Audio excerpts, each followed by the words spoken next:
सिया राम जय जय सिया राम जय जय सिया राम। आज के प्रसंग में सुनेंगे कि शिव का धनुष टूटने के बाद परशुराम जी बड़े क्रोध में जनकपुर आए और बीच सभा में आकर उन्होंने किस प्रकार से क्रोध करना शुरू कर दिया। तब उनके बीच राम और लक्ष्मण और परशुराम के बीच जो संवाद हो रहा था उसे कल के प्रसंग में हमने जहाँ छोड़ा था आज उससे आगे। जो बिलो के अनुचित कहेउ क्षमहु महामुनि धीर, सुन सरोस भृगुवंश मन बोले गिरा गंभीर। इन्हें धनुष बाण और कुठार को देखकर मैंने कुछ अनुचित कहा हो तो उसे धीर महामुनि क्षमा कीजिए। यह सुनकर भृगुवंश मणि परशुराम जी क्रोध के साथ गंभीर वाणी बोले, कौशिक सुनहु मंदो यह बालक, कुटिल काल बस निज कुल घालक। भानुवंश राकेश कलंकु, निपट निरंकुश अबुध असंकु। हे विश्वामित्र सुनो, यह बालक बड़ा कुबुद्धि और कुटिल है। काल के वश होकर यह अपने कुल का घातक बन रहा है। यह सूर्यवंशी पूर्णचंद्र का कलंक है। यह बिल्कुल उद्दंड और मूर्ख और निडर है। काल कवल होई हैं छन माही, कहूँ पुकारे खोर मोहे नाही। तुम हट कहूँ जो चाहूँ बारा, कही प्रताप बल रोष हमारा। अभी क्षण भर में यह काल का ग्रास हो जाएगा। मैं पुकार कर कहे देता हूँ, फिर मुझे दोष न देना। यदि तुम इसे बचाना चाहते हो तो हमारा प्रताप बल और क्रोध बतलाकर इसे मना कर दो। लखन कहेउ मुनि सुजसु तुम्हारा, तुम ही हछत को बरनै पारा। अपने मुँह तुम आपन करनी, बार अनेक भांति बहुबरनी। लक्ष्मण जी ने कहा, हे मुनि, आपका सुयश आपके रहते दूसरा कौन वर्णन कर सकता है। आपने अपने ही मुँह से अपनी करनी आने को बार बहुत प्रकार से वर्णन की है। नहीं संतोष न पुनि कछु कहूँ, जनर सिरोक दुसह दुख सहूँ। वीर व्रती तुम धीर अछोभा, गारी देत न पावहु शोभा। इतने पर भी संतोष न हुआ तो फिर कुछ कह डालिए। क्रोध रोककर असह दुख मत कीजिए। आपका वीरता का व्रत धारण करने वाले धैर्यवान और क्षोभ रहित हैं, गाली देते शोभा नहीं पाते। सूर समर करनी करही, कहीं न जना वहीं आप। विद्यमान रन पाई रिपु, कायर कथहि प्रताप। शूरवीर तो युद्ध में शूरता का कार्य करते हैं, यह कहकर अपने ही को नहीं जनाते। शत्रु को युद्ध में उपस्थित पाकर कायर ही अपनी प्रताप की डींग मारा करते हैं। तुम तो कालो हाथ जनु लावा, बार बार मोहि लाग बुलावा। सुनत लखन के बचन कठोरा, परसु सुधारे धरेउ कर घोरा। आप तो मानो काल को हाँक कर लगा कर बार बार उसे मेरे लिए बुलाते हैं। लक्ष्मण जी के कठोर वचन सुनते ही परशुराम जी ने अपने भयानक फरसे को सुधार कर हाथ में ले लिया। अब जन देई दोष मोह लोगु, कटुबादी बालक बध जोगु। आल बिलो की बहुत मैं बाचा, अब यहु मरन हार भासाचा। और बोले, अब लोग मुझे दोष न दें, यह कड़वा बोलने वाला बालक मेरे मारे जाने के योग्य है। इसे बालक को देखकर मैंने बहुत बचाया, पर यह सचमुच मरने के को ही आ गया है। कौशिक कहा क्षमीय अपराधु, बाल बोश गुण गण ही न साधु। खर कुठार में अकुरन को ही, आगे अपराधी गुरुद्रोही। विश्वामित्र जी ने कहा, अपराध क्षमा कीजिए। बालकों के दोष और गुणों को साधु लोग नहीं गिनते। परशुराम जी बोले, तीखी धार का कुठार, मैं दया रहित और क्रोधी, और यह गुरुद्रोही और अपराधी मेरे सामने। उत्तर देते छोड़ऊ बिनु मारे, केवल कौशिक सील तुम्हारे।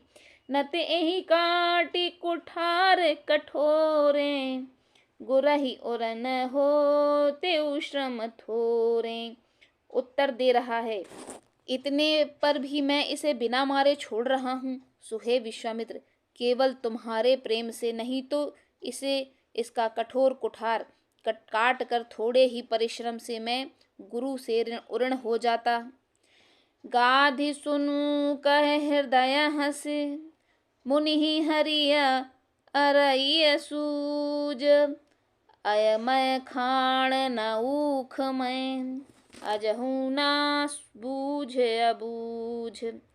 विश्वामित्र जी ने हृदय में हंसकर कहा, मुनि को हरा ही हरा सूझ रहा है, अर्थात सर्वत्र विजयी होने के कारण ये श्री राम लक्ष्मण को भी साधारण क्षत्रिय समझ रहे हैं, किंतु यह लोहमयी खाण ऊख की खाण नहीं है, जो मुंह में लेते ही गल जाए।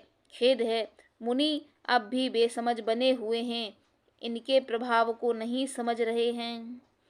कहेहु लखन मुनिशील तुम्हारा, को नहीं जान विदित संसारा।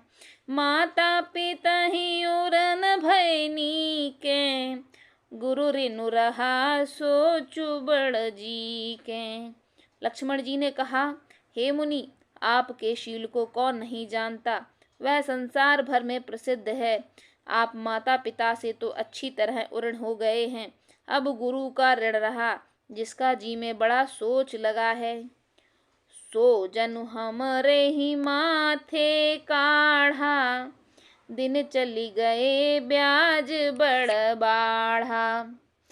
अब आनीय व्यवहरिया बोली, तुरत देऊ में थैली खोली।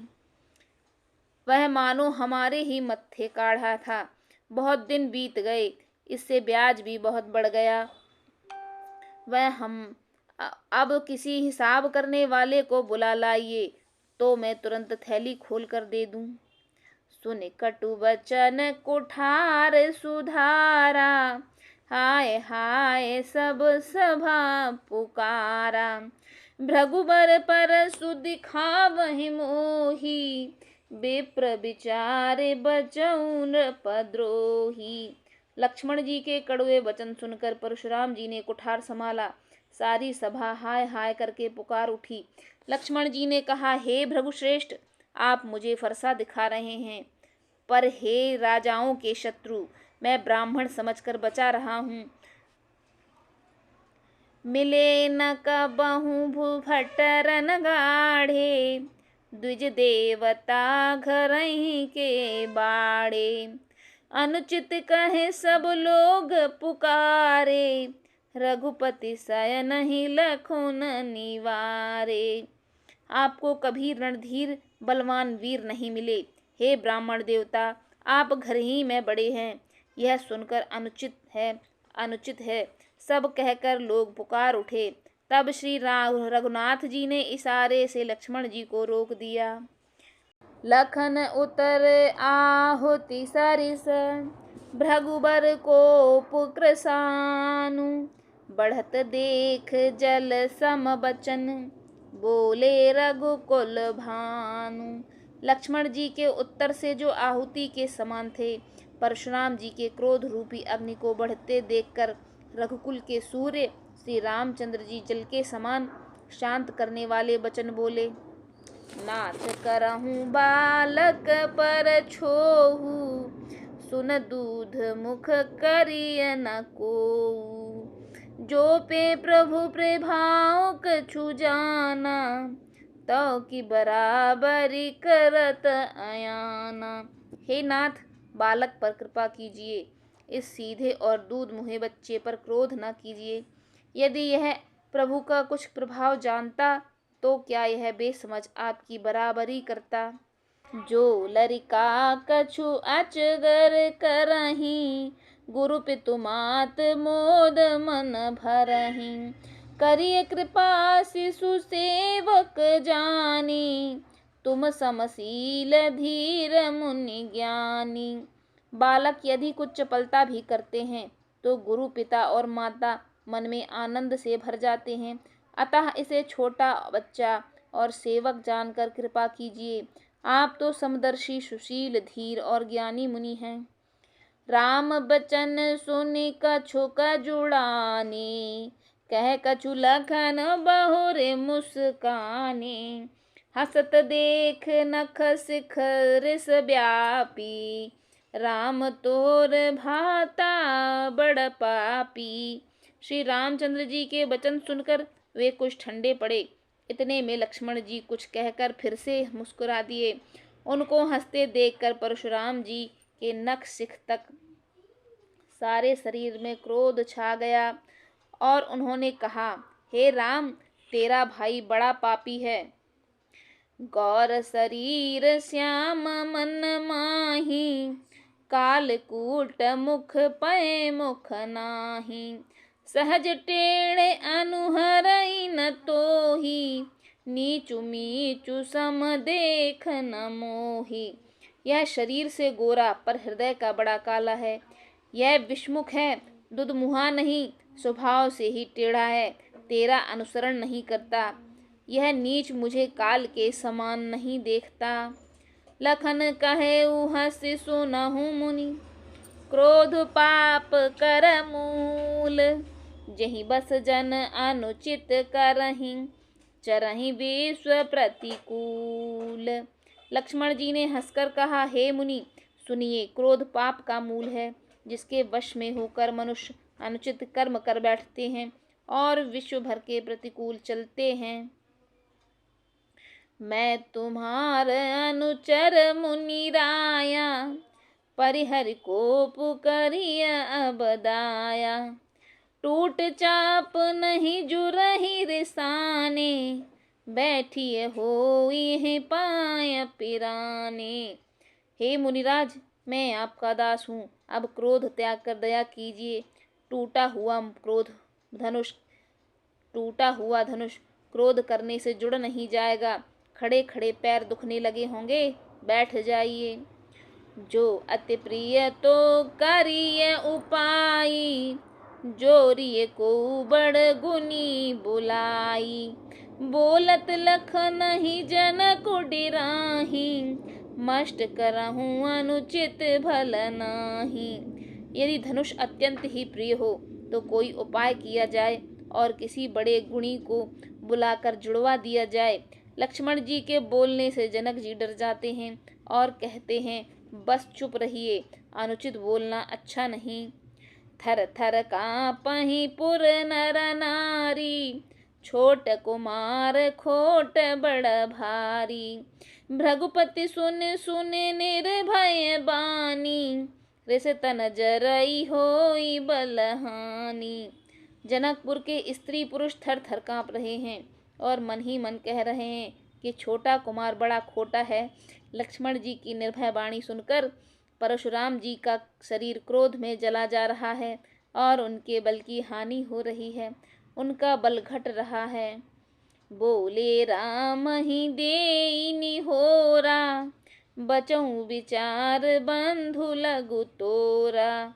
मनु मलिन तनु सुंदर कैसे, बिसरस भरा कनक घटु जैसे।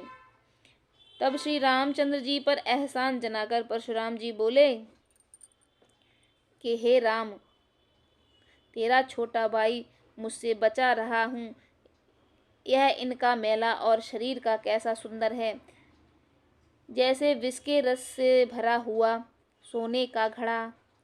सुन लक्ष्मण बिहसे बहुर नयन तरे रे राम। गुरु समीप गवने सकुच परिहरि बानी बाम।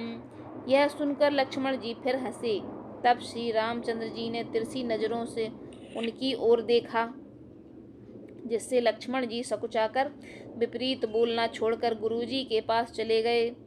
अति विनीत मृदु शीतल बानी, बोले राम जोर जुग पानी।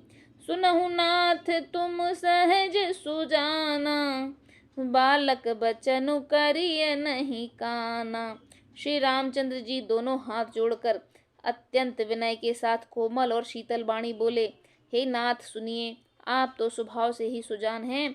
आप बालक के वचन पर कान न कीजिए, उसे सुना अनसुना कर दीजिए। बर रई बालक एक सुभाऊ, इन्हई न संत विदूषहि काहू।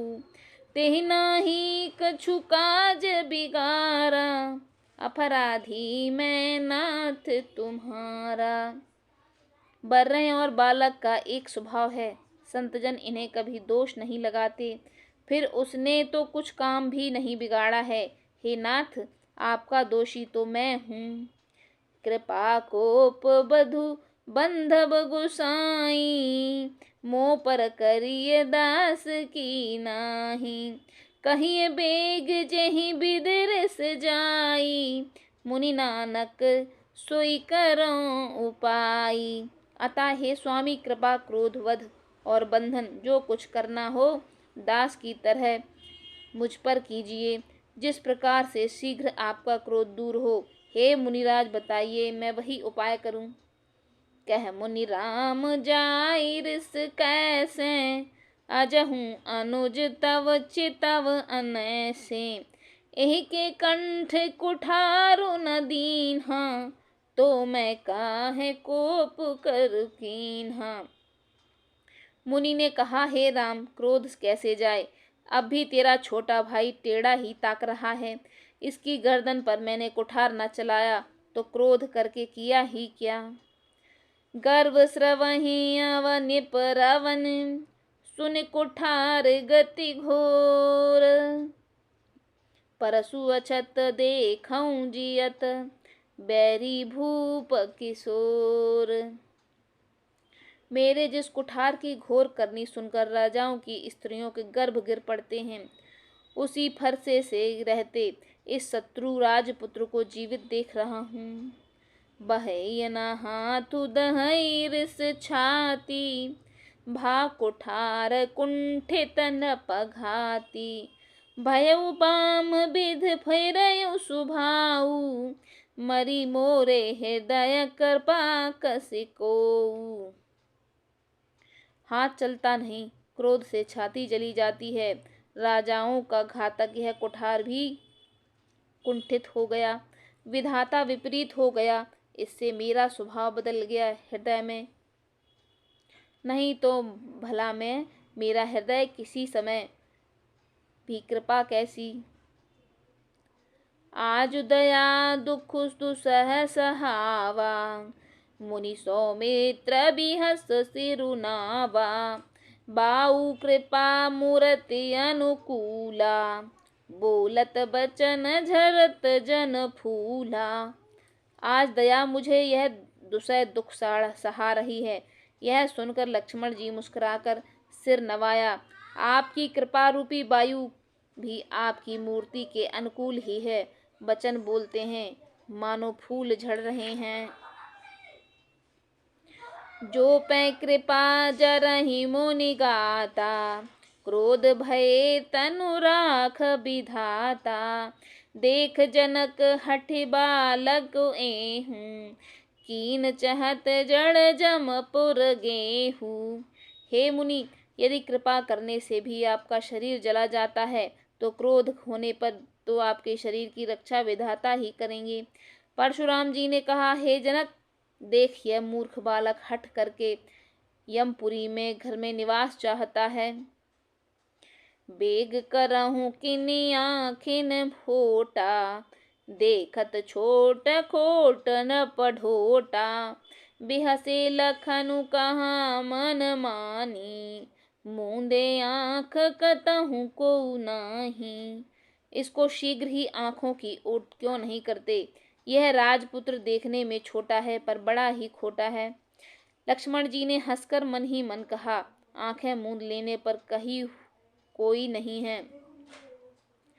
परशुराम तब राम प्रति बोले और अति क्रोध, संत सरासन तोर सठ, करसी हमार प्रबोध।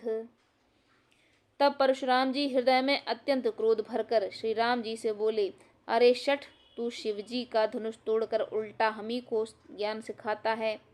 बंधु कहाई कटु सम्मत तोरे, तू छल विनय करसी कर जोरे। करु पर तोष मोर संग्राम, नाही त छाड़ब कहाऊ बरामा। तेरा यह भाई तेरी ही सम्मति से कटु वचन बोलता है और तू छल से हाथ जोड़कर विनय करता है। या तो तू युद्ध में मेरा संतोष कर, नहीं तो राम कहलाना ही छोड़ दे। छल तज करहि समरुष विद्रोही, बंधु सहित नत मारेउ तोही। भृगुपति बकहि कुठार उठाए, मन मुस्काहि नाम सिर नाए। अरे शिवद्रोही, छल त्याग कर मुझसे युद्ध कर, नहीं तो भाई सहित तुझे मार डालूंगा। इस प्रकार परशुराम जी कुठार उठा के बक रहे हैं और श्री रामचंद्र जी सिर झुकाए मन ही मन मुस्कुरा रहे हैं। पुनः लखन पर हम पर रोसु, कतहु सुधा इहु ते बड़ दोसु। टेढ़ जान सब बंदई काहू, बक्र चंद्र महि ग्रसई न राहु।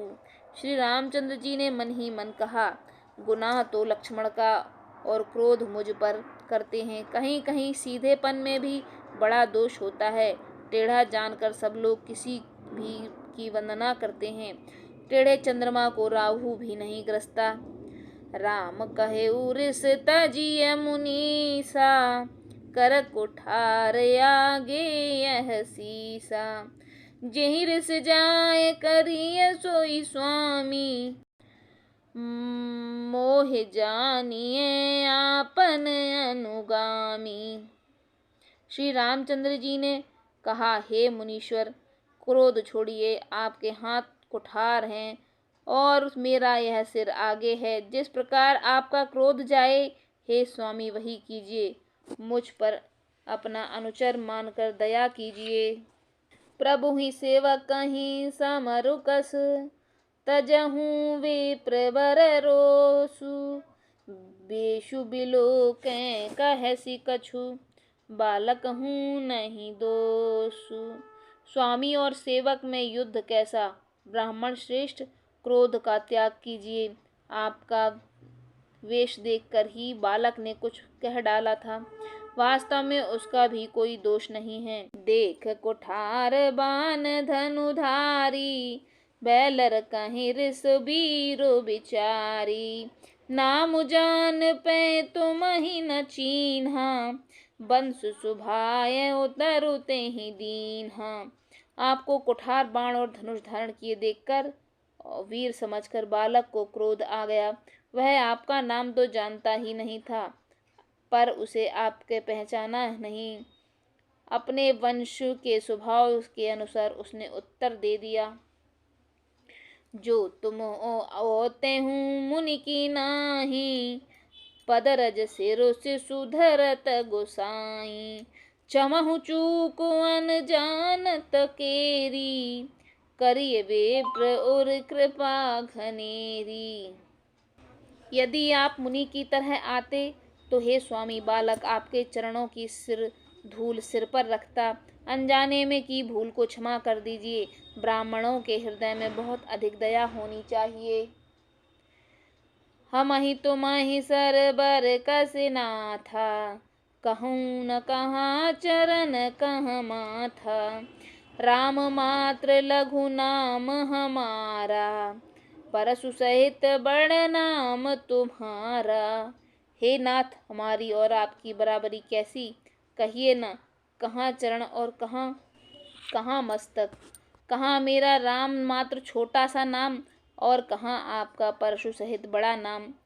देव एक गुण धनुष हमारे, नवगुण परम पुनीत तुम्हारे। सब प्रकार हम तुम सनहारे, क्षमहु विप्र अपराध हमारे। हे देव, हमारे तो एक ही धनुष है, और आपके परम पवित्र शम दम ताप और शौच, क्षमा सरलता ज्ञान विज्ञान और आस्तिकता, ये 9 गुण हैं। हम तो सब प्रकार से आपसे हारे हैं। हे विप्र, हमारे अपराधों को क्षमा कीजिए। बार बार मुनि विप्र बर, कहा राम सन राम। बोले भृगुपति सरुष हसी, तहु बंधु समबाम। श्री रामचंद्र जी ने परशुराम जी को बार बार मुनि और विप्रवर कहा। तब भृगुपति परशुराम जी कुपित होकर अथवा क्रोध ही की हंसी हंसकर बोले, तू भी अपने भाई की समान टेढ़ा ही है। निपटहि द्विज कर जानहि मोही, मैं जस विप्र सुनावऊँ तोही। चाप श्रुवासर आह तु जानू, क्रोध कोप मोर अपि घोर क्रसानु। तू मुझे निरा ब्राह्मण ही समझता है। मैं जैसा विप्र हूँ तुझे सुनाता हूँ। धनुष को श्रुवा, बाण को आहुति और मेरे क्रोध को अत्यंत भयंकर अग्नि जान। समधि सेन चतुरंग सुहाई, महामहीप भये पशुआई। मैं यहीं परशु काटि बल दीन है, समर यज्ञ जप कोटिन कीने। चतुरंगिनी सेना सुंदर समिधाएं, यज्ञ में जलाई जाने वाली लकड़ियां हैं। बड़े बड़े राजा उसमें जाकर बलि के पशु हुए, जिनको मैंने इसी फरसे से काट कर बलि दिया है। ऐसे करोड़ों जाप युक्त रण यज्ञ मैंने किए हैं, अर्थात जैसे मंत्रोच्चार पूर्वक स्वाहा शब्द के साथ आहुति दी जाती है, उसी प्रकार मैंने पुकार पुकार कर राजाओं की बलि दी है। मोर प्रभाव विदित नहीं तोरे, बोल सिनिदर विप्र के भोरे। भंजऊ चापु दानु बड़ बाढ़ा, अगनत मरहि जीत जग उठाड़ा। मेरा प्रभाव तुझे मालूम नहीं है, इसीलिए तू ब्राह्मण के धोखे मेरा निरादर करके बोल रहा है। धनुष तोड़ डाला, इससे तेरा घमंड बहुत बढ़ गया है। ऐसा अहंकार है मानो संसार को जीत कर खड़ा है। राम कहा मुनि कहूँ बिचारी, ऋषि अति बड़ी लघु चूक हमारी। छुअत ही टूट पिनाक पुराना, मैं कही हेतु करूं अभिमाना। श्री रामचंद्र जी ने कहा, हे मुनि, विचार कर बोलिए।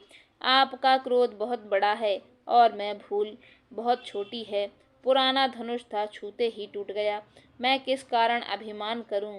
जो हम निर्दही विप्रबद, सत्य सुनहु भृगुनाथ। तो असुको जग सुभटु मोहे, भय बसना वही माथु। हे भृगुनाथ, यदि हम सचमुच ब्राह्मण कहकर निरादर करते हैं तो यह सत्य सुनिए। फिर संसार में ऐसा कौन सा योद्धा है जिसे हम डर के मारे मस्तक नवाएं। देव धनुज भूपति भट नाना, समबल अधिक हो बलवाना। जोरन हम ही पचारें को, लखहि सुखेनु काल किन हो। देवता, दैत्य, राजा और युद्ध बहुत से योद्धा, वे चाहे बल में हमारे बराबर हों, चाहे अधिक बलवान हों, यदि रण में हमें कोई भी ललकारे तो हम उससे मूर्ख सुखपूर्वक लड़ेंगे, चाहे काल ही क्यों न हो। क्षत्रिय तनु धरि समर सकाना, कुल कलंकुत ही पावे रयाना। कहूँ सुभाउ न कुल ही प्रशंसी, कालहु डरहि न रन रघुवंशी। क्षत्रिय का शरीर धरकर जो युद्ध में डर गया, वह नीच ने अपने कुल पर कलंक लगा दिया। मैं स्वभाव से ही कहता हूँ, कुल की प्रशंसा करके नहीं, कि रघुवंशी रण में काल से भी नहीं डरते। विप्रवंश के यसी प्रभुताई, अभय होई जो तुम्हें डेराई। सुन मृदु गूढ़ बचन रघुपति के, उघरे पटल पर सुघर मति के। ब्राह्मण वंश की ऐसी प्रभुता है, जो कि आपसे डरता है वह सबसे निर्भय हो जाता है, अथवा जो भय रहित होता है वह भी आपसे डरता है। श्री रघुनाथ जी के कोमल और रहस्यपूर्ण वचन सुनकर परशुराम जी की बुद्धि के पर्दे खुल गए। राम रमापति कर धनु लेहु, खेचत मिटे मोर संदेहु। देत चाप आपहि चलि गयउ, परशुराम मन विस्मय भयउ। परशुराम जी ने कहा, हे राम, हे लक्ष्मीपति, धनुष हाथ में अथवा लक्ष्मीपति विष्णु का धनुष लीजिए और इसे खींचिए, जिससे मेरा संदेह मिट जाए। परशुराम जी धनुष देने लगे, तब वह आप ही चला गया। तब परशुराम जी के मन में बड़ा आश्चर्य हुआ। जाना राम प्रभाऊ तब, पुलक प्रफुल्लित गात। जोरे पानी बोले बचन, हृदय न प्रेम अमात। तब उन्होंने श्री राम जी का प्रभाव जाना, जिसके कारण उनका शरीर पुलकित और प्रफुल्लित हो गया। हाथ जोड़कर बचन बोले, प्रेम उनके हृदय में समाता न था। जय रघुवंश मनज बन भानु, गहन दनुज कुल दहन कृसानु। जय सुर विप्रुदेनु हितकारी, जय मद मोह कोह भ्रमहारी। हे रकुल रूपी कमल वन के सूर्य, हे राक्षसों के कुल रूपी घने जंगल को जलाने वाले अग्नि, आपकी जय हो। हे देवता, ब्राह्मण और गौ का हित करने वाली, आपकी जय हो। हे मद मोह क्रोध और भ्रम को हरने वाले, आपकी जय हो। विनयशील करुणा गुण सागर, जयति बचन रचना अति नागर। सेवक सुखद सुभग सब अंगा, जय शरीर छवि कोटि अनंगा। हे विनयशील, कृपा आदि गुणों के समुद्र और वचनों की रचना में अत्यंत चतुर, आपकी जय हो। हे सेवकों को सुख देने वाले, सब अंगों से सुंदर और शरीर में करोड़ों कामदेवों की छवि धारण करने वाले, आपकी जय हो।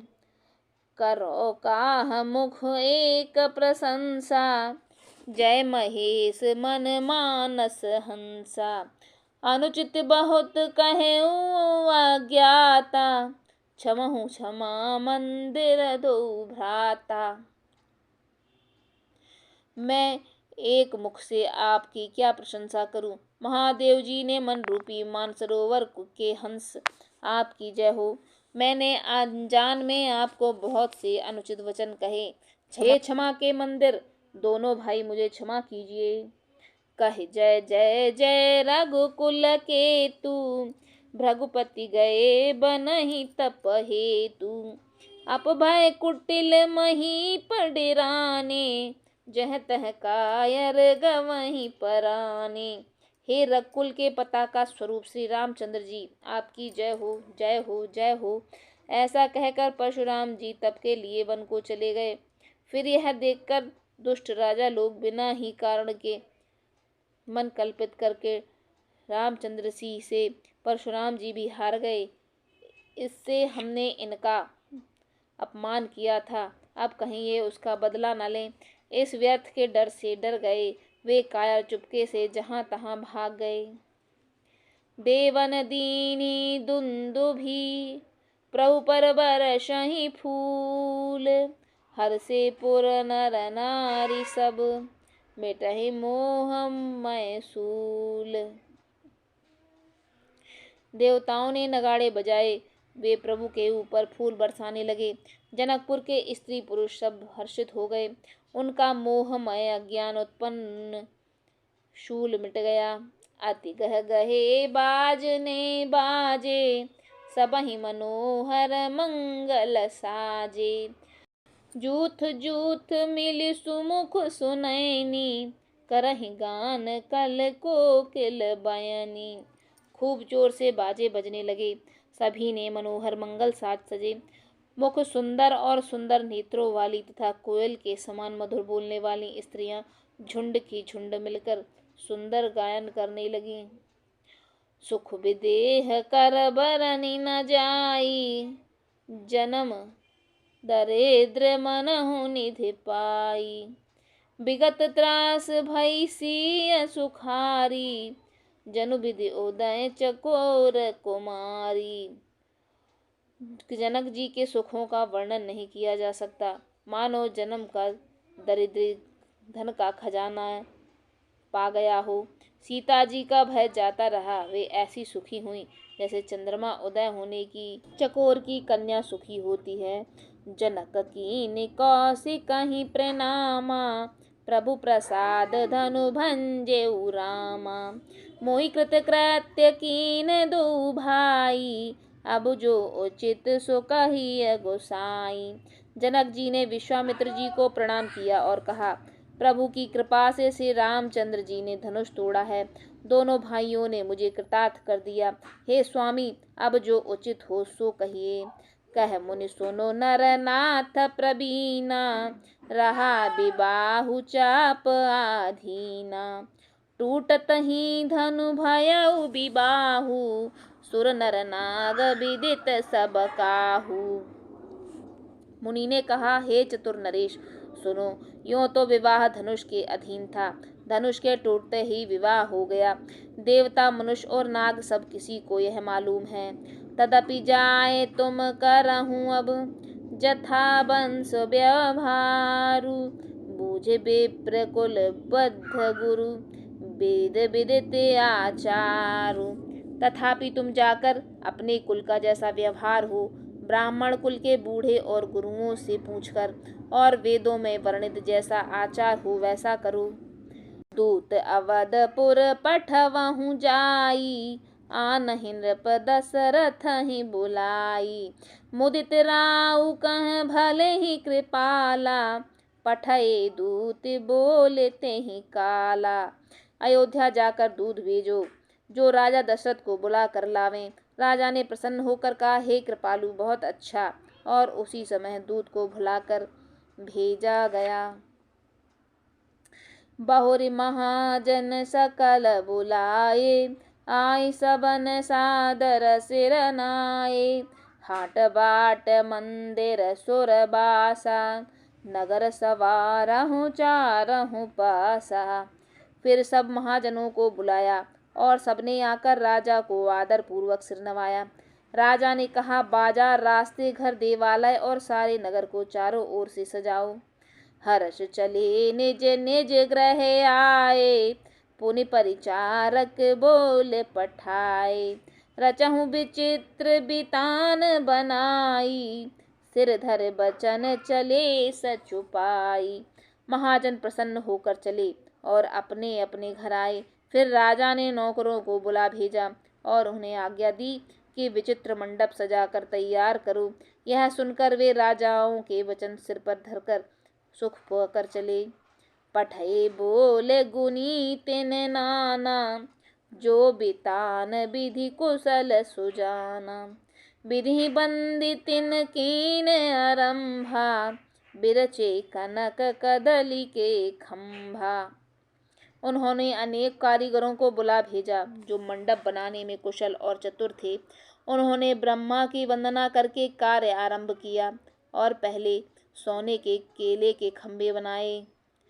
हरित मनहि के पत्र फल, पदुम राग के फूल। रचना देख विचित्र यति, मनु बिरंच कर भूल।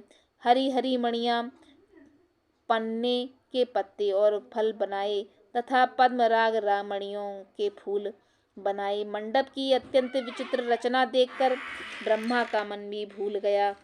बैनु हरित मणिमय सब कीन्हे, सरल सपरब परहि नहीं चीन्हे।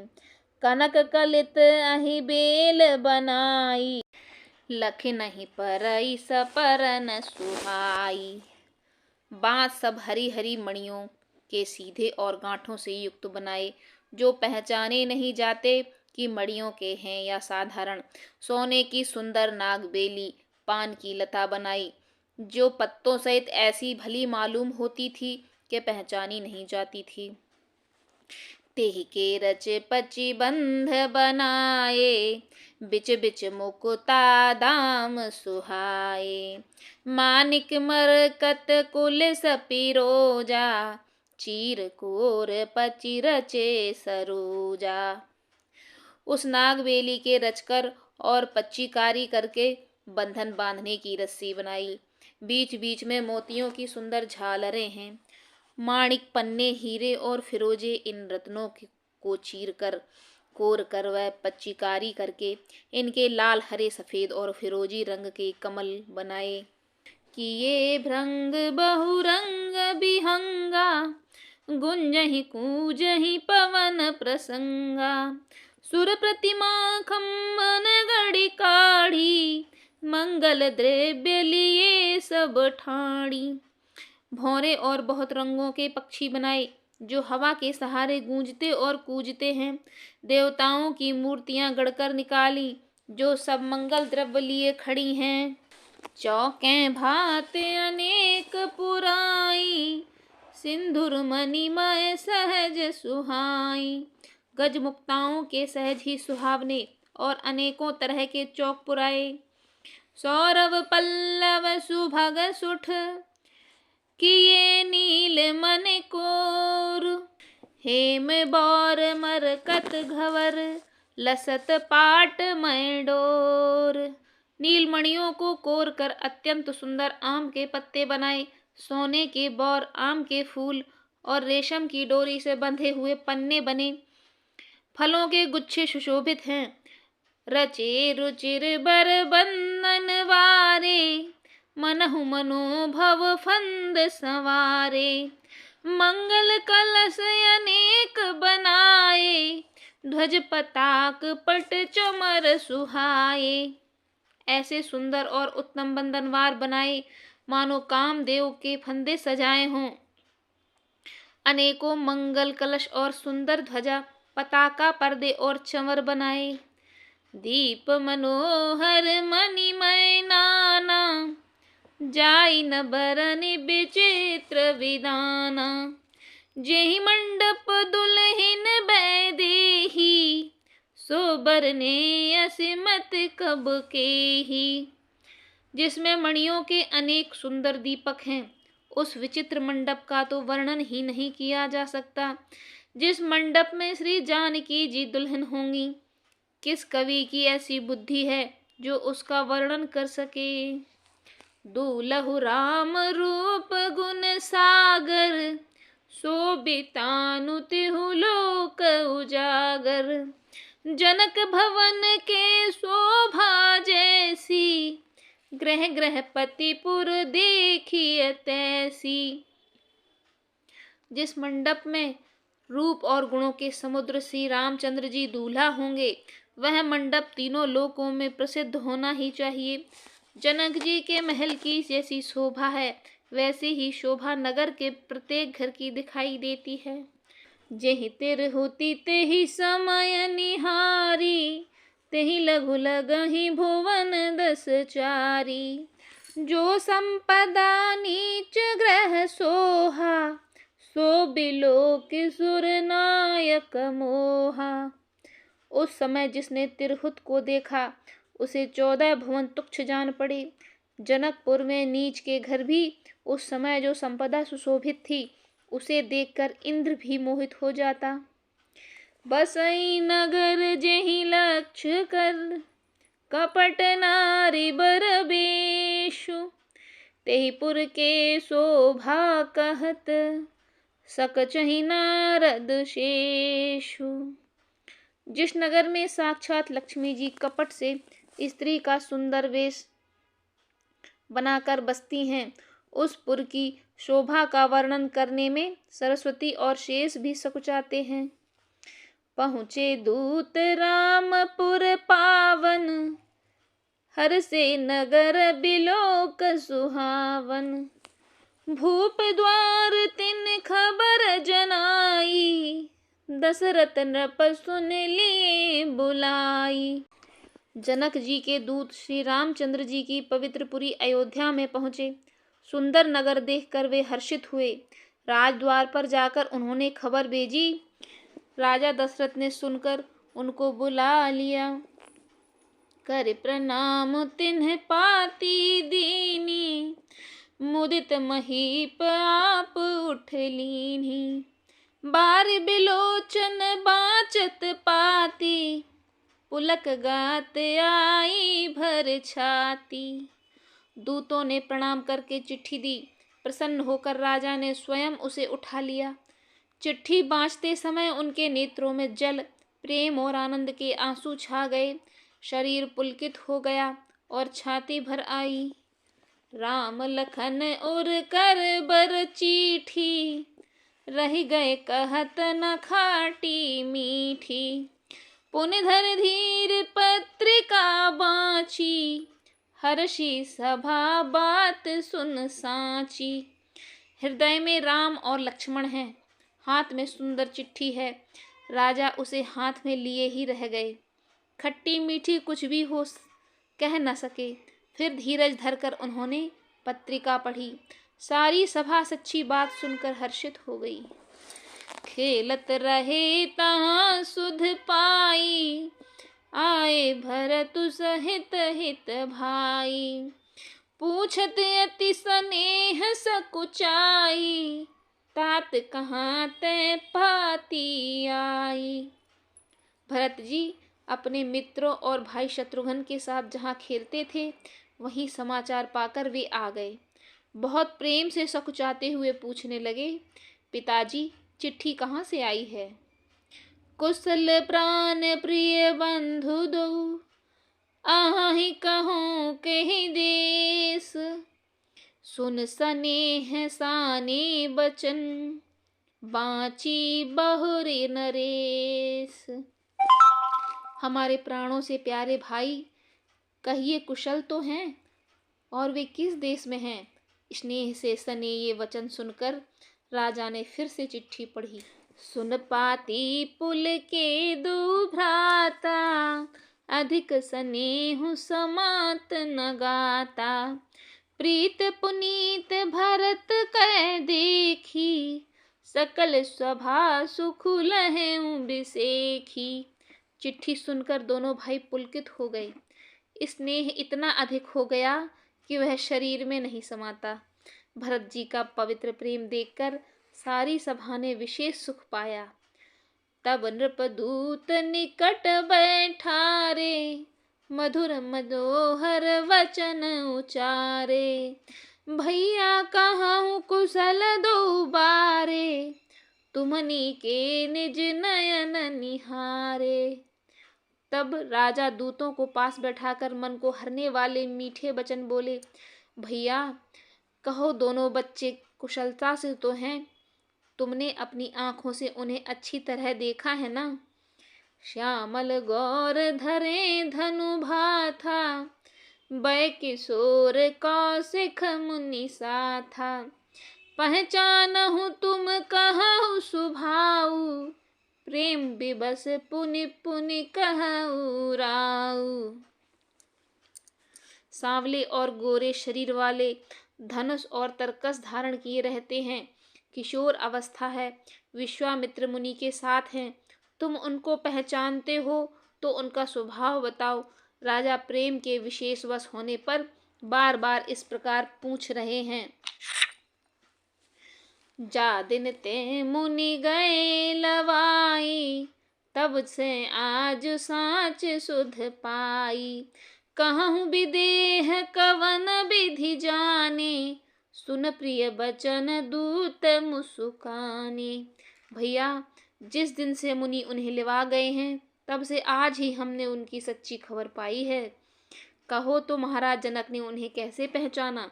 ये प्रिय वचन सुनकर दूत मुस्कुराए। सुनहु महीपत मुकुट मन, तुम समधन्य न को। राम लखन जिनके तनय, विश्व विभूषण दो। हे राजाओं के मुकुटमणि, सुनिए, आपके समान धन और कोई नहीं है। जिनके राम लक्ष्मण जैसे पुत्र हैं, वो दोनों विश्व के विभूषण हैं। पूछन जो गुण तनय तुम्हारे, पुरुष सिंह तिहु पुर उजियारे। जिनके जस प्रताप के आगे, शशि मलिन रवि शीतल लागे। आपके पुत्र पूछने योग्य नहीं हैं। वे पुरुष सिंह तीनों लोकों के प्रकाश स्वरूप हैं। जिनके यश के आगे चंद्रमा मलिन और प्रताप के आगे सूर्य शीतल लगता है। तिन कह कहिए नाथ निकिम चीन्हे, देखिए रवि की दीप कर लीन है।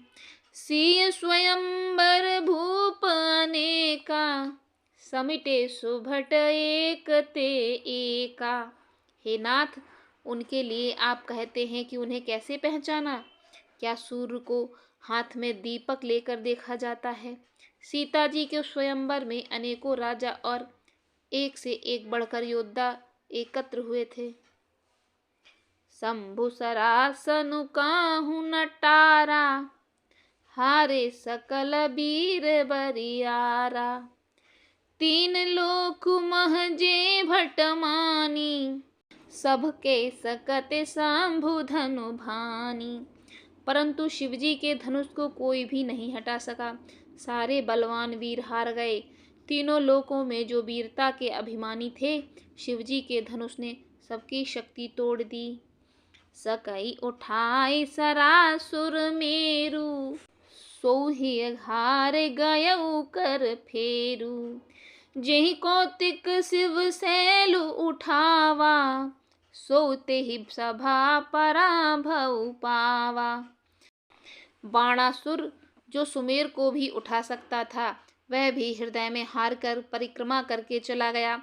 और जिसने खेल ही खेल में कैलाश को उठा लिया था, वह रावण भी उस सभा में पराजय को प्राप्त हुआ।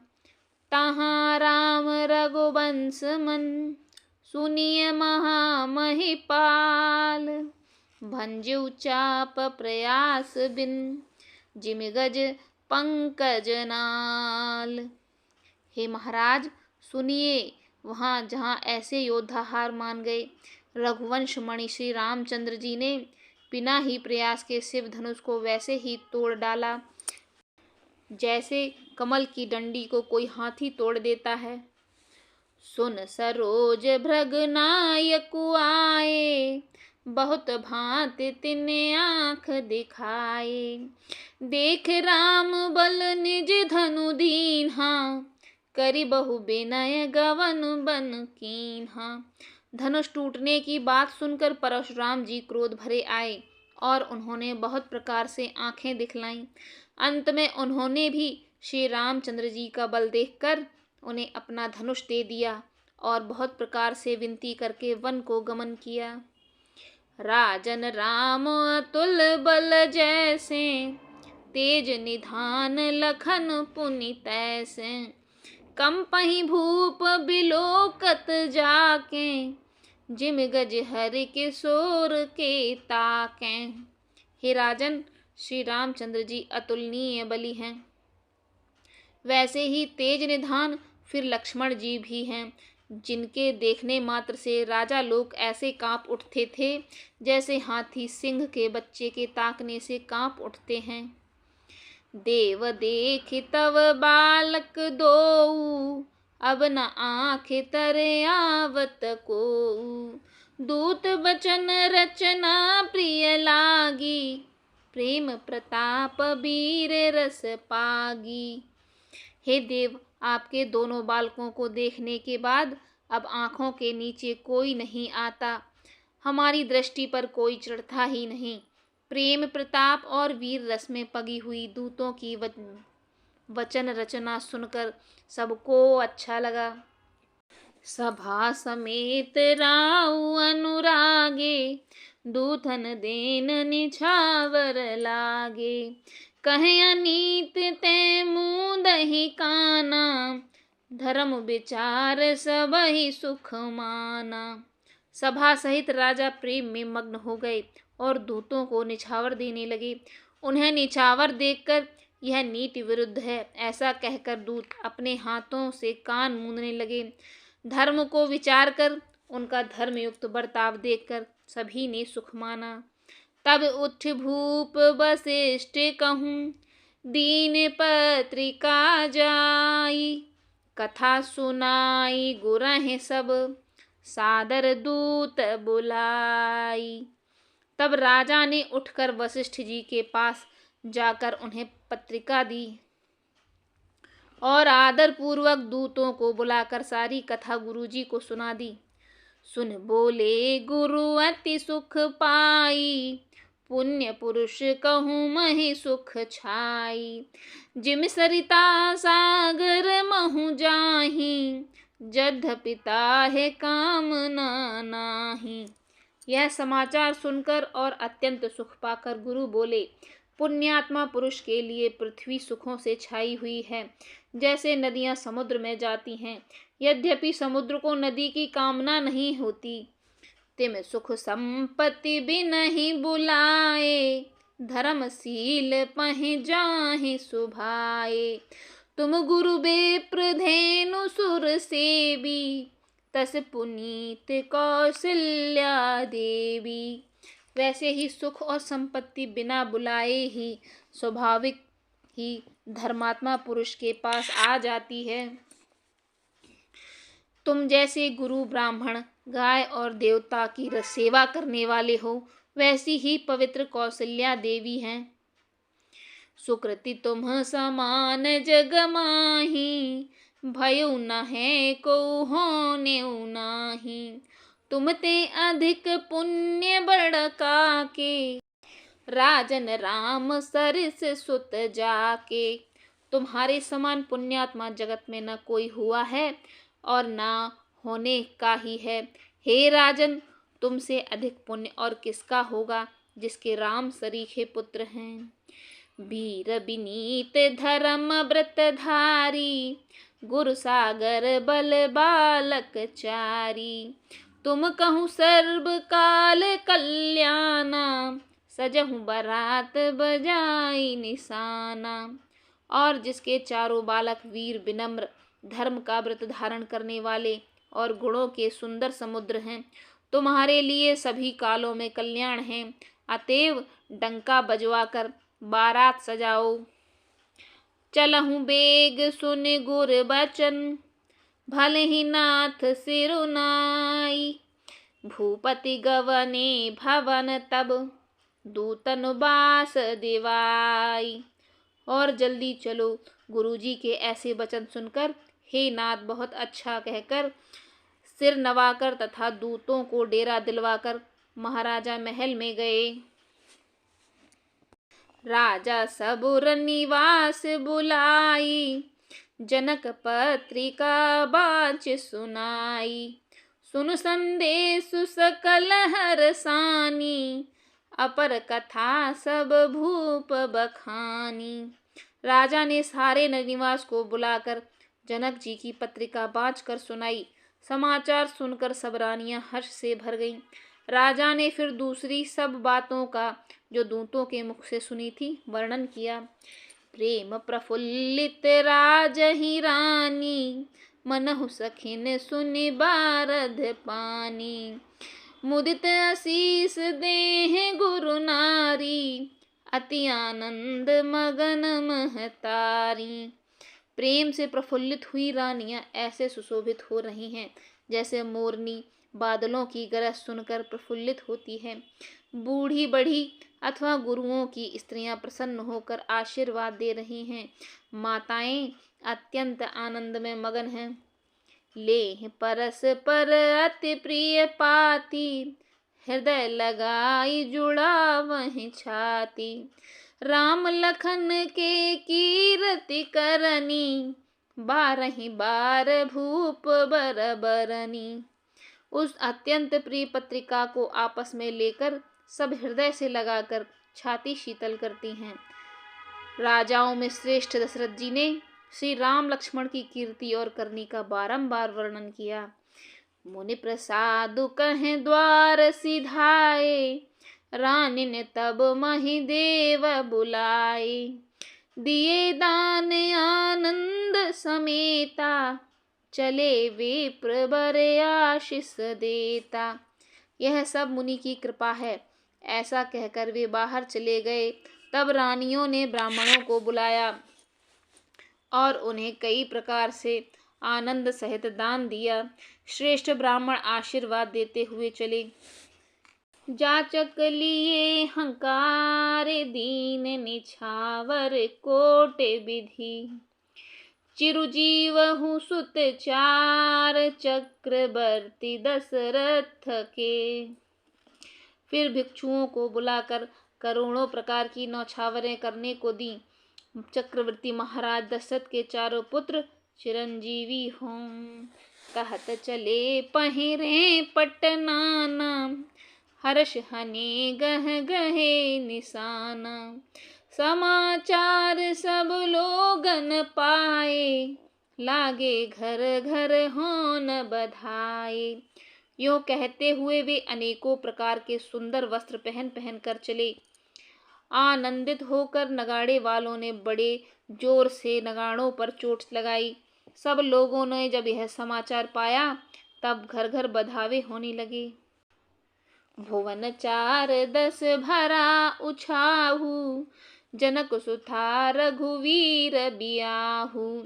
सुनि शुभ कथा लोग अनुरागे, मग ग्रह गली संवारन लागे। चौदह लोकों में उत्साह भर गया। श्री जानकी जी और श्री रघुनाथ जी का विवाह होगा, यह शुभ समाचार पाकर लोग प्रेम मग्न हो गए और रास्ते घर तथा गलियां सजने लगे। यद्यपि अवध सदैव सुहावन, रामपुरी मंगलमय पावन। तदपि प्रीति के प्रीत सुहाई, मंगल रचना रची बनाई। यद्यपि अयोध्या सदा सुहावनी है, क्योंकि यह श्री राम जी की मंगलमयी पवित्र पुरी है।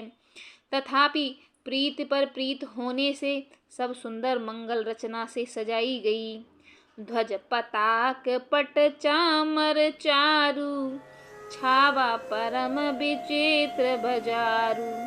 कनक कलश तोरण मणि जाला, हरद दूब दधि अक्षत माला। ध्वजा पताका पर्दे और सुंदर चंवरों से सारा बाजार बहुत ही अनूठा छाया हुआ है। सोने के कलश, तोरण, मणियों की झालरें, हल्दी दूब दही अक्षत और मालाओं जैसे मंगलमय निज निज भवन, लोगन रचे बनाई। बीथी सींची चतुरसम, चौके चारों पुराए। लोगों ने अपने अपने घरों को सजाकर मंगलमय बना लिया, गलियों को चतुरसम से सींचा और द्वारों पर सुंदर चौक पुराए। चंदन, केसर, कस्तूरी और कपूर से बने हुए एक सुगंधित रव को चतुरसम कहते हैं। जह तह जूथ जूथ मिली भामिनी, सज नव सप्त सकल दुति दामिनी। विधु बदनी मृग सावक लोचन, निज सरूत रतिमान विमोचन। बिजली की सी कांति वाली चंद्रमुखी, हरिण के बच्चे से नेत्र वाली और अपने सुंदर रूप से कामदेव की स्त्री रति के अभिमान को छुड़ाने वाली सुहागिनी स्त्रियां सभी 16 श्रृंगार सजकर जहां तहां झुंड की झुंड मिलकर गावहीं मंगल मंजुल बानी। सुनि कलरव कल कंठ लजानी, भूप भवन की मिजाई बखाना। विश्व विमोहन रचेउ बिताना, मनोहर वाणी से मंगल गीत गाती रही हैं, जिनके सुंदर स्वर को सुनकर कोयले भी लया जाएं। राजमहल का वर्णन कैसे किया जाए, जहाँ विश्व को विमोहित करने वाला मंडप बनाया गया है। मंगल द्रव्य मनोहर नाना, राजत बाजत विपुल निशाना। कतहु बिरिद बंदियो चरहि, कतहु वेद धुन भूसुर करहि। अनेकों प्रकार के मनोहर मांगलिक पदार्थ शोभित हो रहे हैं। बहुत से नगाड़े बज रहे हैं। कहीं भाट विरुदावली का उच्चारण कर रहे हैं और कहीं ब्राह्मण वेद ध्वनि कर रहे हैं। गावहि सुंदर मंगल गीता, लैले नाम राम अरु सीता। भवन उछाहु भवनु अति थोरा, मानहु उमगि चला चहु ओरा। बहुत सुंदर स्त्रियां श्री राम जी, श्री सीता जी का नाम ले लेकर मंगल गीत कर रही हैं। उत्साह बहुत है और महल अत्यंत ही छोटा है, इससे उसमें न समाकर मानो वह उत्साह आनंद चारों ओर उमड़ चला है। शोभा दशरथ भवन कई, को कपिबर नहीं पारु। जहाँ सकल सुर शीस मन, राम लिए अवतार। दशरथ के महल की शोभा का वर्णन कौन कवि कर सकता है, जहाँ समस्त देवताओं के शिरोमणि रामचंद्र जी ने अवतार लिया है। सिया राम जय जय सिया राम, सिया राम जय जय सिया राम। तो बंधुओं, श्री रामचंद्र जी के विवाह के उपलक्ष्य में अवध को सजाया जा रहा है। सुंदर गीत गाए जा रहे हैं, घर घर बधाई बज रहे हैं और सब लोगों में भारी उत्साह है, जो देखते नहीं बनता। इधर महाराज दशरथ जी को बारात की तैयारी करने देते हैं और आज के इस प्रसंग को हम यहीं समापन की ओर ले चलते हैं। अगर आपको यह आज का वीडियो पसंद आया हो तो प्लीज़ इसे एक लाइक कर दीजिए और हमारे चैनल को सब्सक्राइब कर दीजिए। अगर आपको इसमें कोई त्रुटि लगी हो तो प्लीज़ हमें कमेंट कर ज़रूर बताएं और हमारे इस चैनल को सब्सक्राइब और लाइक ज़रूर कर दें। धन्यवाद।